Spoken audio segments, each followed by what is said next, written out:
Hello everybody. Today I would like to talk about how to create a parametric generic product model using Rhino. Okay, let's start. Okay, I will show you the simpler method first, which is to use the record history over here. Okay, before we begin, please give me some time to create the necessary curves. Give me a while.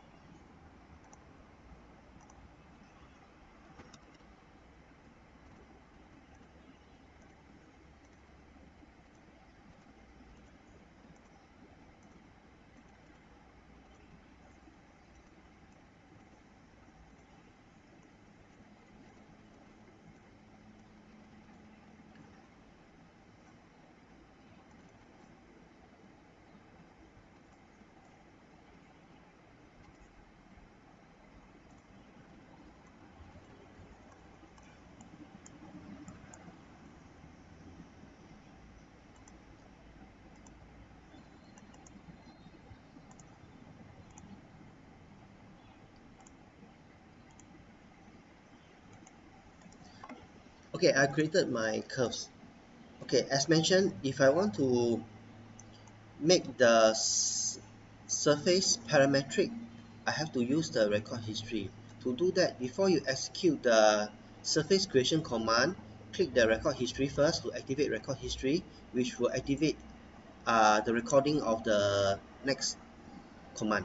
So I click on sweep one rail. So this is my rail. It's my cross section and cross section. Press enter. I will get my surface. Okay. And you see that if I were to make any changes to the curve that was used to create the surface, the resultant surface will be updated. You can see, yeah, you can see that there's some updating going on. Okay, okay. Let's say we want to apply a symmetry over this half that is allowing the software to maintain a kind of tangency at the edge here. We can use the symmetry command, which is found here. Okay, you can use this symmetry command, this one here. Okay, to use symmetry, you have to click the record history first to tell the software to record it while we execute the necessary action. So I click the record history, then I click the symmetry. Now it asks me select surface edge. So don't select the curve, select the surface edge. Okay, then it asks you for the plane. Okay, notice that I created this, but at the expense of the first history being broken. Okay, so you can see that right now, if I were to analyze the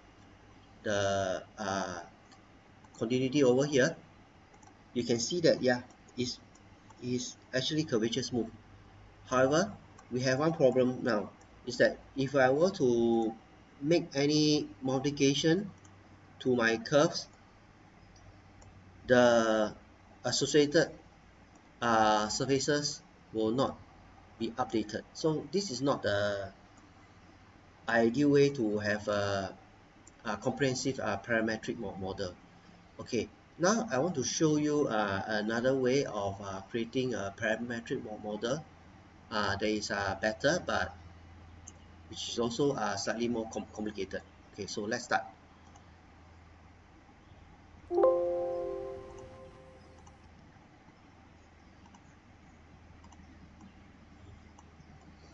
Okay, for this method, we will be using the Grasshopper together with the Symmetry.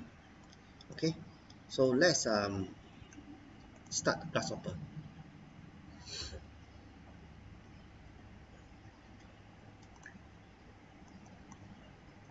Okay, now I want to associate the the curves we have inside Rhino with Grasshopper.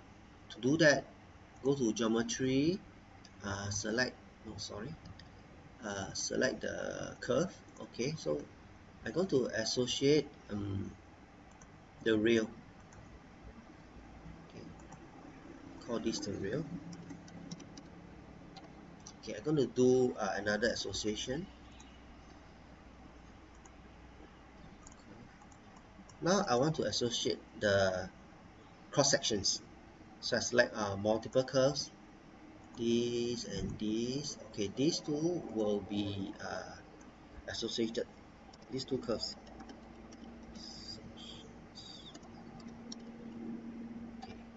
Okay, now we have our curves associated. We can proceed to create our surface.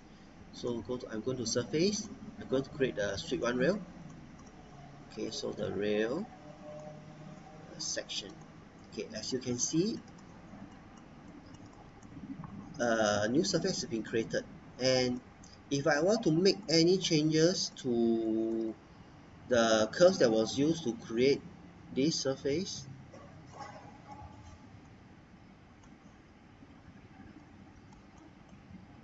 you can see that the resultant surface will be updated.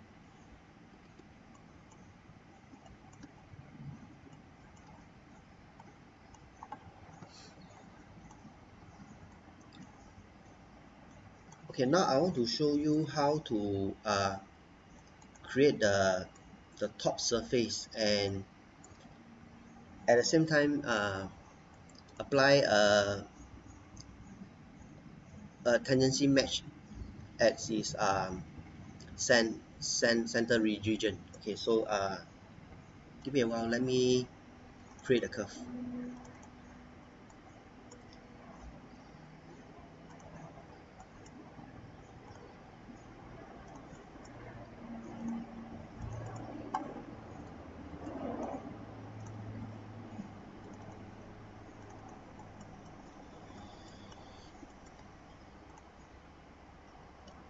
I'm going to make a copy, bring it down. Okay, so now I'm going to do a loft. Okay, do a loft.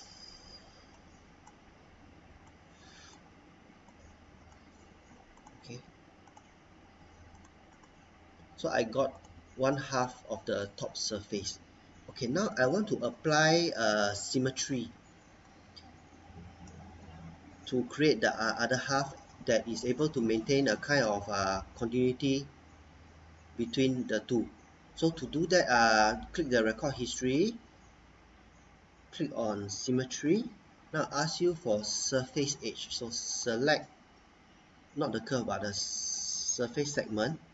Then ask you for the plane. So select the start and end point.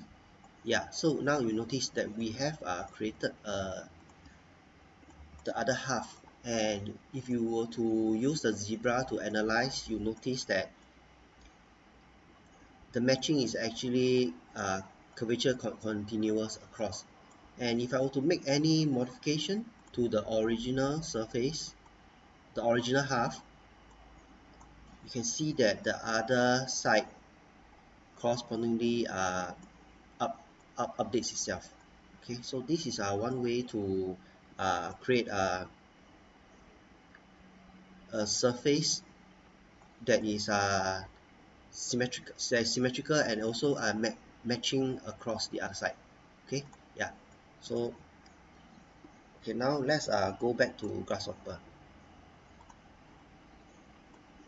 Okay, now I want to associate this surface to Grasshopper. So I can go to the geometry again. Geometry, select the B wrap. Okay, now we associate this with this. Okay, so maybe let me just rename this as top half. Okay, okay, yep. So now to make it easier for us to see what's happening inside Grasshopper, I'm going to hide the objects that are inside Rhino. So click hide.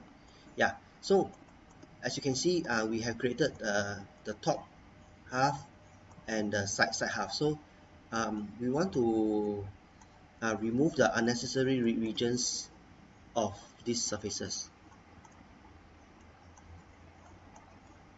To do that, I need to create the intersected curve on the surfaces. So you go to intersect, you go to this physical, you select this B wrap to B wrap. Okay, so we are using one surface to intersect with another surface, and you can see the resultant intersected curve on surface has been created. Okay, this resultant curve will serve as the cutting of object when we split the surfaces. Okay, so next we need to split the surfaces. To do that, you can look for the surface split. Surface split. Okay, this is the surface split. Okay, okay, let's split the top half first. Okay, the top half. So associate the surface input with the top half and the curve that we created to the curve. Okay, so now the surfaces have been split and is listed as actually two fragments. So we have to select the correct fragment to use. To do that, use the list item. List item. Okay, list item. So okay, use the index to select um, the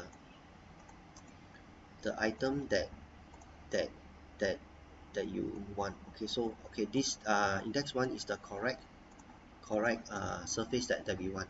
Okay, so we're going to repeat the same process again to select this portion. So select this. I'm going to copy this stuff. Okay, and I'm going to now, instead of associating the surface with the top half, I'm going to associate with the sweep one surface. Yeah, sweep one. So click on this. Yeah, so yeah, this is the correct item as well. So to make our life a bit easier, we'll go to hide all the unnecessary surfaces that were created in the process. So select this, right click, preview off. So you can see now we have